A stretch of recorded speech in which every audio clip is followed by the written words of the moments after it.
Hello, welcome to another episode of Mental Health May. This week, we're talking about recovering from burnout. Obviously, I'm no expert about stuff like this, but I just wanted to talk about my experience with burnout. Basically, I've been working very hard since I was going to school. I always worked hard because I was focused on getting good grades from grade school into, elementary, middle school, high school, and into college. Well, after college, you realize those grades don't matter. Those grades are not going to help you with real life stuff. Duh. But you think you get these good grades and they're going to help you find a good job or whatever, but that's not really it, and I touched on that before in another video. But anyway, I obviously didn't know what burnout was at the time, but I never really took a break, like unless it was summer vacation or something. But when I graduated from college, I did a little freelance on the side, but I never really I still worked freelance on the side, but it wasn't consistent. And then I started working at a place as a temp to permanent position at a company. And then they eventually hired me to work with them full time. And I would take vacations here and there, but I never used all of my PTO days. I was conditioned to believe that hard work is more important than using all of your PTO days. Working at that place, it started off well. I mean, every place isn't perfect, but the good at the time overweighed the little things that I noticed when I first started. And then after I worked there for about a year and I was brought on full time, changes were happening. And then that's where it went downhill. It felt like a twilight zone, and I was working more than I should have. They switched me from salary to hourly. So salary, you get paid the same amount no matter what for the year. Hourly, you get paid by the hour. You gotta clock in, clock out. But they promised me that I would be able to get overtime. Keep that in mind. So, with all the changes, people are leaving the company, which means that I have more work to do. So they're putting all this work on me, and so I have to work overtime because no one else is going to do it. There was one point where I was the only graphic designer, so I was doing the job of many people with tight deadlines, and I had to stay hours late. Everyone else already left the office. I was still there. And then eventually I have a meeting with my manager or supervisor at the time, whatever. I've had 4 different supervisors within an almost 3-year time span that I worked there. Red flag. Anyway, so yeah, we have a meeting. We're supposed to have like a weekly or bi-weekly touch base. And then she mentions to me that, well, you can't work overtime anymore. I'm like, what? But you said that I could get overtime. But she basically said, well, whatever you have to do it within your work hours. So I'm confused, like, this doesn't make any sense. But basically, they didn't want to pay me or anyone else, unless you were a favorite, overtime. Meanwhile, you have people who have no idea how to do their job, but because they're doing whatever they're doing, they get salary, they get raises, they get promotions, they're making six figures, but they don't know how to do their job. They're having other people, lower level positions, do the work for them. And that's very common in corporate. So, mind you, this is my first actual full-time corporate job in my career.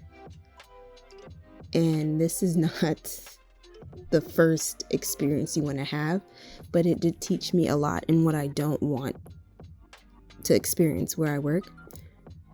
So after that whole thing, there was a bunch of stuff. So there was that, the switching of different supervisors, all the work being pushed onto me, and then broken promises, not just the overtime, but also saying, well, if you do this, then you'll get a promotion, you'll get a raise.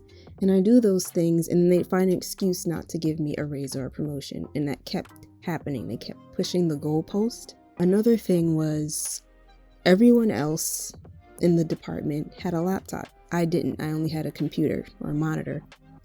So I asked for one because when we're in meetings, everyone else gets to be on their laptop.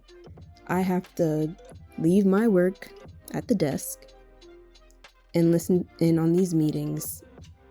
And honestly, most of those meetings I shouldn't have had to be in because it had nothing to do with me. I eventually just started not going to the meetings so that I can do my work. Like, if you want this stuff to be handed in by the due date, then I'm not going to these meetings. I'm gonna do the work. But then they said, oh no, you have to come to the meetings and listen in on everything.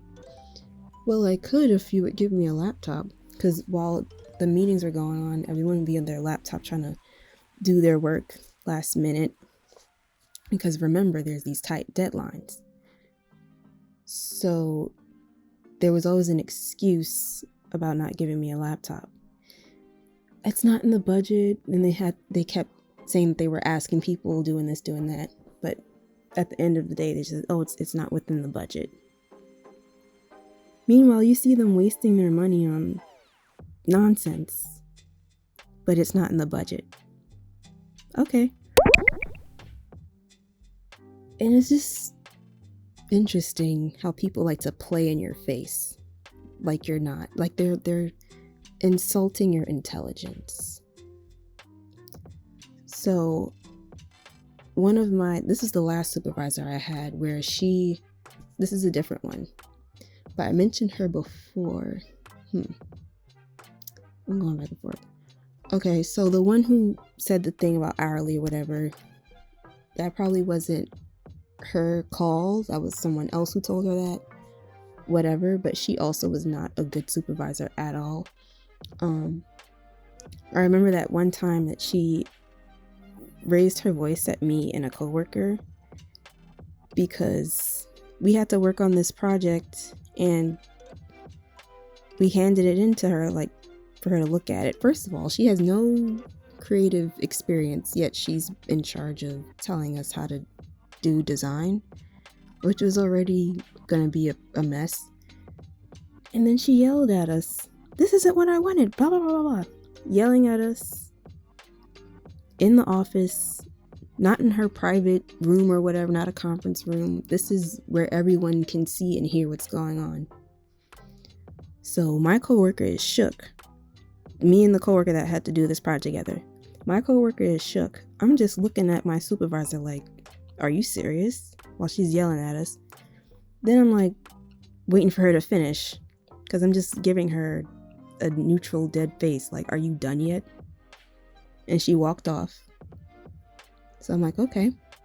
Then another coworker comes up to us and says, are you guys okay? And I said, yeah, that's just, you just being her. Whatever. And it's like, how are you going to lose your temper because you're wrong? But anyway, the last supervisor I had, she also had this issue like with the laptop. because when I had moved to a different team, I brought up the laptop again. Beating around the bush again. It's not within the budget. Again, okay. Then I just, whatever. I'm not going to bother anymore. Just don't expect me to do everything you want me to do. So this supervisor was an absolute mess. And one day, she comes to work late. Well, this isn't anything. She was rarely on time.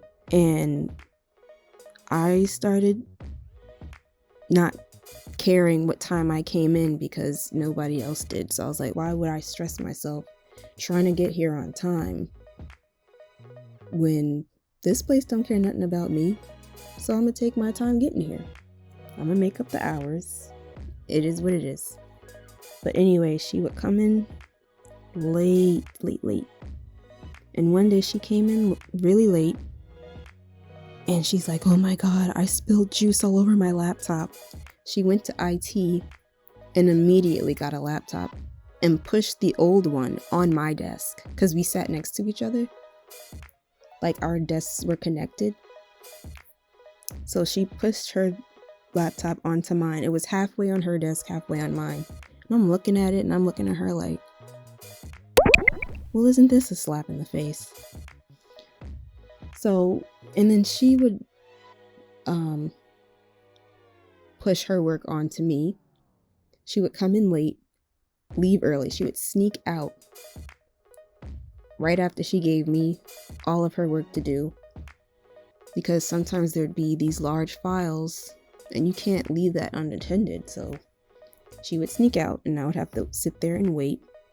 And then there were times where she would call me a senior designer. At the time I was a junior designer. She would call me, oh, you're basically the senior designer. And in my head, I'm like, well, then treat me like one. But, I would also mention things to her, but it never went anywhere. And the annual review I got before she became my supervisor. So the one who yelled at us is the one who gave me the annual review. And she basically said I wasn't doing good enough. And I was like, what the? And these situations make you feel like, are you ever going to be good enough? It makes you question yourself. So, like, this place gave me anxiety attacks. Like, I've had one at my desk. I've had one on the way home. And that's why now I don't bother investing all of my energy into work. Because work is not more important than your life. People lose their lives stressing out about work. And I don't want that happening to me. So, because this place eventually had to give us mental health days and allow people more time to take off because people were getting sick because they always had to work. They had to work weekends. There was no work-life balance. The main issue was the changes that happened when the company changed. I can't tell you all the details, but basically,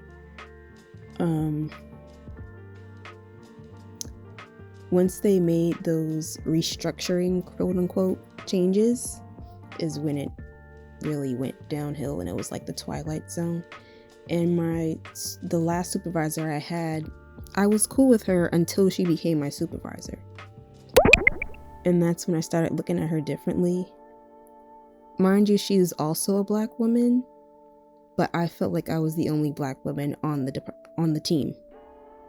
Because she, I guess, felt that she had to play whatever game that they wanted in order to keep her job. Everyone's pretty much in fight or flight mode. But I have too much integrity to pretend like everything's fine. So, I stopped. Like, I naturally have a mean mug, like a RBF resting face. But after a certain point, I was just like, in the meetings, I would mentally leave the meetings, and I would come back when it was time for me to present something or whatever. And then sometimes when I would present, everyone's talking over me. So I'm like, you know what? Why am I even here? I remember the day that they had announced the restructuring. They brought us into, there was a meeting, or not a meeting, a presentation about mental health and trigger warning, suicidal stuff, and depression. They called us out of that presentation to bring us into a meeting and say that we're restructuring the team and so it doesn't work here anymore. And it was a few people. And that was the beginning of the end. And that's when it really went downhill. But I've had, out of the 4 supervisors I've had, I had 2 good ones. And the last 2 ones I had they were friends or whatever. So there were certain things that I couldn't tell my last supervisor, because I know that she's friends with her. So I can't tell her things, because even when I told her a snippet of the annual review, she kind of defended her. That whole review was BS, because it doesn't matter whether or not I spoke. You're not listening to me anyway, because there were times where I did tell her, hey, like, we should do this, we should do that. No one's listening. You think that you know everything, but you don't. I'm the one with actual creative experience. You don't have any. You don't even have experience with your actual job. So what are you doing, ma'am? But anyway, then then the last supervisor, I should probably give these people nicknames. But the last supervisor, the black woman who was really like, she wasn't on the team I thought she was on, if you know what I mean. Like, y'all call it a girl's girl or whatever. She was not. She was just there for herself and herself only. I know that she was going through some things too, but that doesn't excuse what she did to me. Let me make up these names. So the last supervisor, I'll call her Brittany, and then the second to last supervisor, I'll call Erica. So Erica threw me under the bus many times, and it was actually her fault, but I would get the blame for it. And then once things started to scratch the surface, she already left the company. Because now all of a sudden it's like, everybody's like, what? Why is this such a mess? Why is it? Oh, well, Erica did it, but she's not here anymore, so you can't really do much about that. So then we have to clean up her mess. And that's why she left before she was gonna get in major trouble. And then Brittany threw me under the bus. Like, first I was getting everyone's work. Then I wasn't getting any work. Then I became the server organizer, which was basically everything that was on the server, all our files, I had to keep it organized. So I called myself a file queen, and she got triggered by that. And I'm just like, what's the problem? It's just a joke. But she got triggered because it's true. All I'm doing is organizing files. So yeah, I'm the file queen. If you have a problem with that, then you know what? I don't care if you had a problem. But yeah, so I just became the organizer of files. And I would also have to do her job too, because she would leave and whatever, and I have to take over. And then that's when she say, well, you're basically the senior designer, so can you help this person? Can you help that person? And then I would get left out of the loop of things. And then there were also meetings where I'm hearing my name about things that I should be doing. And then someone actually said, wait, why is she doing everything? Thank you. Then it went from that to not really doing anything and being left out of the loop. So then when they would pass something to me and I'm working on it, I don't know what the latest updates are because you didn't tell me. And we were supposed to have touch bases, but she would skip them. So how was I supposed to know stuff? And then when we have the meeting and they were like, wait, why does this look like this? And I said, well, Brittany told me, or this was the direction I got from Brittany. And then they would talk to her and then she would get mad at me. And it's like, well, sis, you should be mad at yourself, not me. And then that's when she would want to have a touch base. We need to talk.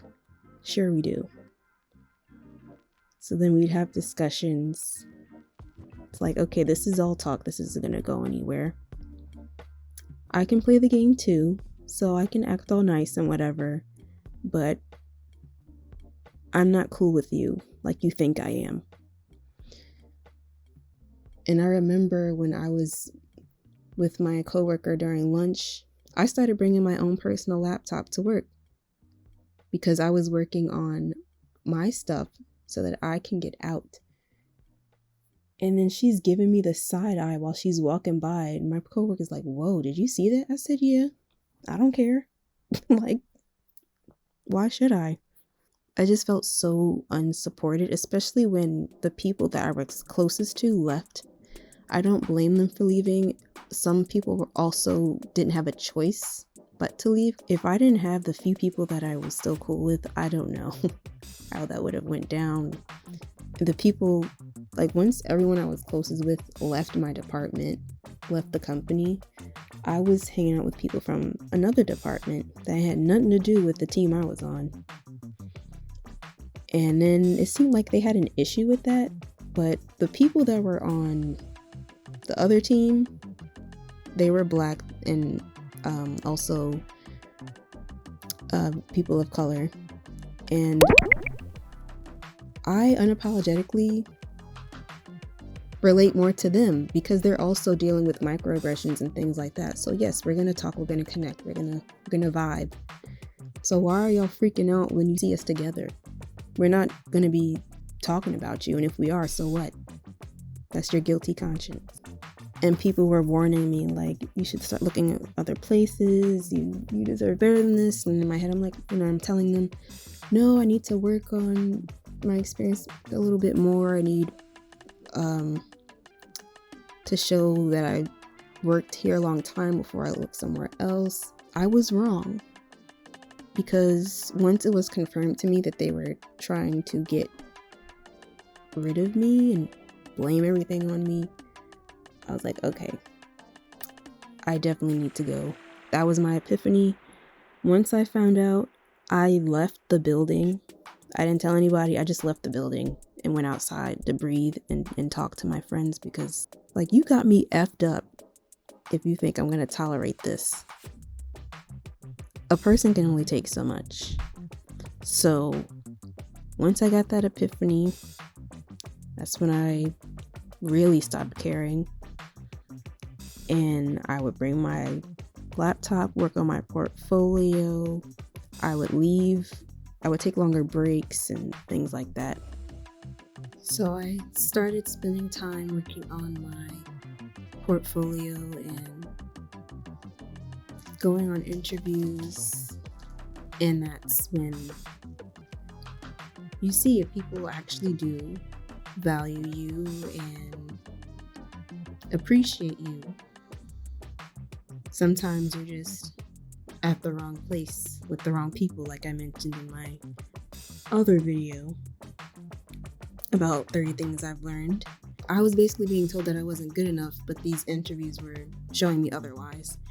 And it's like, you know that you're good enough, but because of all the things going on, and even some conditioning from childhood trauma, you just feel like you're not. That's why now I don't seek validation from anyone but myself. Interviews, well, I bombed the first one, but whatever. I eventually got where I needed to be. There was this one interview that I was able to notice that the place was going to be toxic because of the toxic environment that I was already in. It just made me wonder, like, this is probably why you're looking for a graphic designer now. This is probably why that graphic designer left. They just seem very egotistic and not caring about anybody but themselves. And it was a group interview, then they met with us individually, and the individual interview I did not like at all. They were dismissive and they were making jokes that I didn't think were funny. And after that, they messaged me to send them some examples that I've worked on, and I did not reply because I already knew I wasn't getting that job, nor did I want it, and now I'm not sending you anything because you just want to use examples of my work that you can use for your company. No. Then there was another interview that I thought I wanted that job, but I ended up showing up late, like a few minutes, because I had got lost. I got off at the wrong exit, and I called to let them know I was running a little bit behind. And then afterwards, the interview went pretty well, and I overheard them say, "Oh, do you still want to give her the interview because she's a little bit late?" And they're like, "Oh, sure." And I think after that, where I messed up is I didn't, like, they gave me their contact information, but I didn't follow up. But these things happen for a reason, and I didn't hear back from them. But walking from, like, after the interview, heading to my actual job at the time, I started getting teary-eyed while walking, and I'm like, what is wrong with me? Like, I messed this up. I don't know where I'm gonna go from here. Like, I don't know what's next. I don't know what to do. And I just messed up this opportunity I had. But I got myself together, and I just figured that it wasn't meant to be, and I'll find the right place, which I eventually did. We also had a lot of changes with the higher ups, and the last person that was the head of the team when I was there, I instantly did not vibe with her at all. She had this nice persona, but the moment, I'm big on energy, and the moment that she shook my hand, I instantly felt like, whoa, this chick cannot be trusted. I don't like this energy I'm feeling. It was bad energy. Then she met with each person in the team individually because she wanted the gossip, she wanted the story, she wanted us to tell on each other. And not that I'm no snitch or anything like that, but I wasn't gonna give her what she wanted because she didn't deserve that from me. And I was in and out of there within a few minutes. People were in there for 30 minutes, an hour, just spilling their guts. I didn't do that because I knew it was a waste of my energy and my time. Brittany was like, "Oh my God, that was so quick. What happened?" I said, "Nothing. It was fine." Because you're not going to involve me in this office drama, gossip, just to get tea or whatever, and then use it against me or whatever. Like, no, I'm not participating in those festivities, okay? So I remember we had these forced group sessions. We were supposed to connect and stuff, and it would be fine, and then the next day we were back to how it was before. The last thing that I did was they had us meet in the conference room and say how we felt about stuff, and we ended off with, what's one word that you would use to describe about where we'll go from here? And the word I used was unsure, and they were looking at me like, what? And I looked at them, I'm like, yeah, unsure. When I put in my 2 weeks notice, that was one of the best feelings I ever had. because before I had got the offer, I was supposed to have a touch base and we were going to discuss like changes that we need to make or whatever. And I had wrote a list of things, and then the touch base happened after I got the job offer. So I said, great, this is going to be the perfect time to announce that I'm out of here in 2 weeks. So we had the meeting or whatever, and then Brittany ended it off with, oh, so any thoughts? Do you have anything you want to share? I said, yeah, I got a job offer, so I'm putting in my 2 weeks notice. And her eyes got so big. She was shook, okay? And she was like, oh, congratulations. Where'd you get it from? Indeed. And she was silent, like, oh, okay. And I told my brother that story, and he said I was petty, but I didn't think it was petty at the time. I was just saying what it was. But I know I have petty moments, like when it was my last day, I walked around with a brand pin, like the company's pin, on my shirt that said "Be Happy." My supervisor Brittany was looking at me like she had a problem with it. The last day I was there, it was a Halloween party, and I did not wear a costume. And our costume was the marketing calendar, because the joke was that we're always overbooked with meetings. So we actually had a printout of the marketing calendar as our costume. And people were telling me that is such a stupid costume. I said, I know. I think I'm not wearing it. And even that the lady I had a bad vibe from, she would look at me and smile, but that smile was so fake. She was probably wondering, why is she not wearing her costume? Why should I? I'm leaving anyway.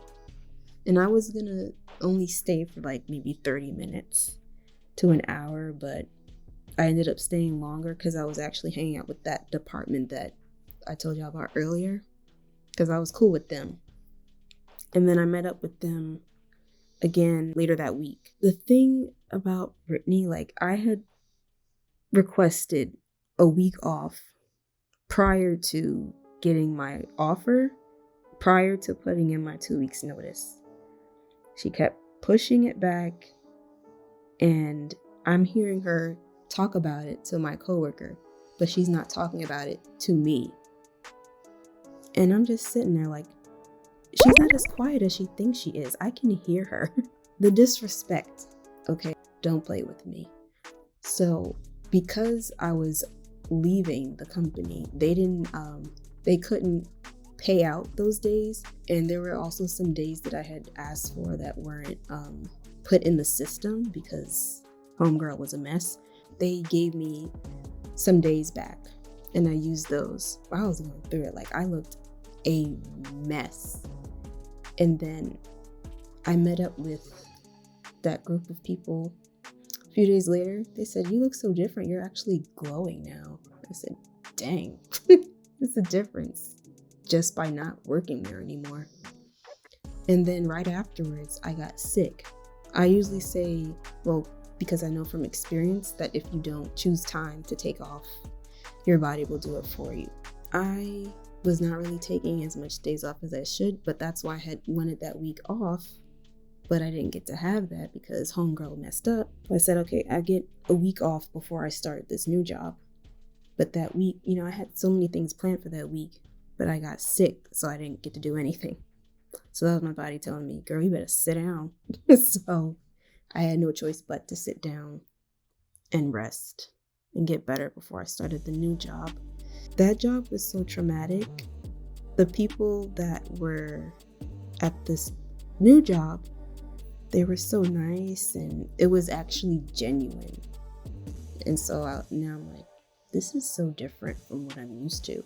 And it took a while for me to open up because I was traumatized. Also, I'm very observant, so I like to observe and read the room, get to know people before I see how much of myself I can be around them. That place really jacked me up. And I already had trust issues because of situations in the past. And that didn't help. It didn't make it any better. But thankfully, because of my experience and like the people that I have around me now, eliminating the people that don't deserve to be a part of my life, I am in a better space. Now, of course, there are days where I'm not going to feel that great, but overall, I know I'm in a much better place now because I'm around better people and eliminated the people that don't need to be a part of it. This job I have can be a lot sometimes. I love what I do, but sometimes it does become a lot. That's why I make sure that I take days off and things like that. Really, where I started to advocate for mental health, because it can really be impacted, and if you don't take care of it, it'll affect your physical health.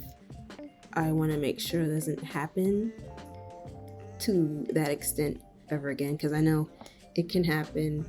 Life happens. We lose track of time. We slip up on things, and life gets busy. Sometimes we put things to the side that we shouldn't. I'm not gonna sit here and act like I know everything and like I'm perfect with what I'm doing. No, this is a learning process, and it took years to recover from burnout. I honestly don't know if I'm fully recovered from the burnout, but I have learned to take it easier, especially because I experience anxiety. I know it's going to make it way worse. So I'm doing what I can, step by step, day by day.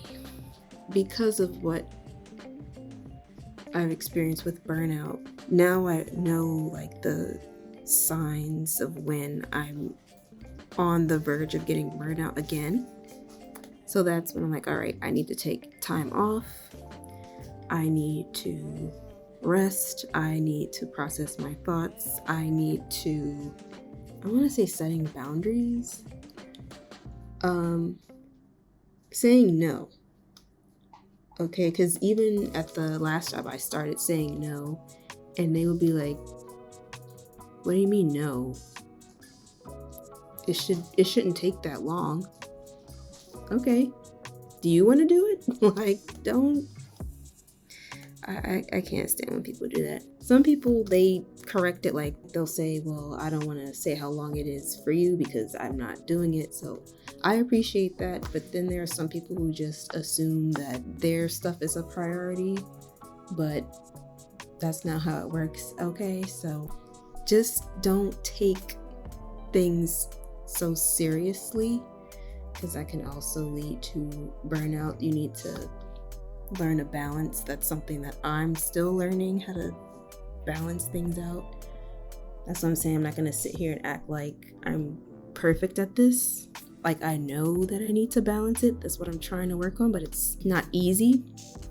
Signs for me are always feeling tired, getting irritated more easily, not having the energy, and not having the motivation or inspiration to do anything. Those are some of the signs for me.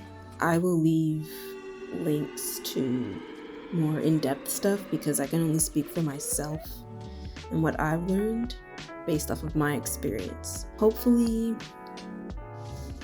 you have been able to learn something from this. Also, this drawing, I think I subconsciously drew myself. I was trying to draw someone who didn't look like me, and I think that kind of backfired. So thank you for watching. I will try to keep this going. I do want to upload 4 videos this month, specifically for Mental Health Awareness Month. Stay tuned for the next one. This is for whoever is interested in it, but I just felt like the need to do it. Catch you next time. Bye.